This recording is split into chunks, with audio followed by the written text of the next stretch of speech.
Hello friend, আসসালামু আলাইকুম। তোমরা সবাই কেমন আছো? আশা করছি তোমরা সবাই ভালো আছো। আমিও অনেক ভালো আছি তোমাদের সকলের দোয়া আশীর্বাদে।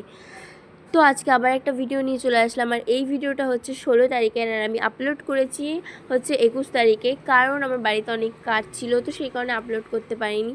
তো আজকে আমি আর আমার আম্মু অনেকদিন ধরেই প্ল্যান করছিলাম যে পীরের রওজায় যাব। তো সেরকম কাজ ছিল বলে হয়ে উঠছিল না, তো আজকে কোনো কাজ ছিল না, তাই আমি সেদিন চলে গেছিলাম হচ্ছে পীরের রওজায়, আমি আর আমার আম্মু।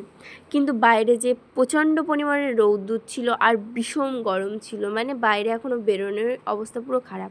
আর আমি তো পুরো ঘেমে পুরো একাকার হয়ে গেছিলাম সেই দিন।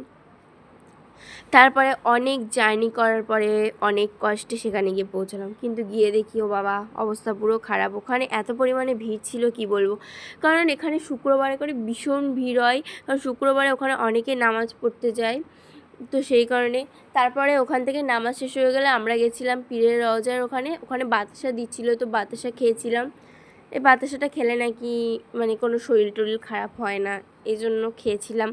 তো তারপরে ওখানে অনেক ভিড় ছিল বলে ওখান থেকে ভীষণ গরম হচ্ছিলো, তো ওখান থেকে চলে গেছিলাম গঙ্গার ধারে। ওখানে একটা নদী আছে, গঙ্গা নদী, মানে একটু শাখা টাইপের হবে হয়তো। ওখানে গেছিলাম। ওখানে গিয়ে ভাবলাম একটু শান্তি পাবো, ওমা গিয়ে দেখি ওখানেও ভিড়, প্রচণ্ড পরিমাণে ভিড় চারিদিকে, কারণ শুক্রবারে ওখানে অনেক ভিড় হয়, অনেকে আসে, অনেক দূর থেকেই আসে অনেকে। তো ওখানে খানিকক্ষণ বসে থাকার পরে তারপরে ওখান থেকে চলে গেছিলাম একটু ফুচকা খেতে।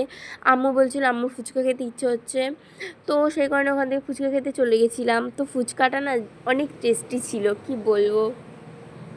আর আইসক্রিম কিনেছিলাম গরমে, তো আইসক্রিমটা মানে আমার আইসক্রিম ফেভারিট, আর যেখানে যাই আমি আইসক্রিমটাকে, কিন্তু সেদিন আইসক্রিমটা অনেক বিচ্ছিরি ছিল, একদম বাজে ছিল। তো আজকের জন্য আল্লাহ হাফেজ, দেখা হবে আবার নেক্সট ভিডিওতে।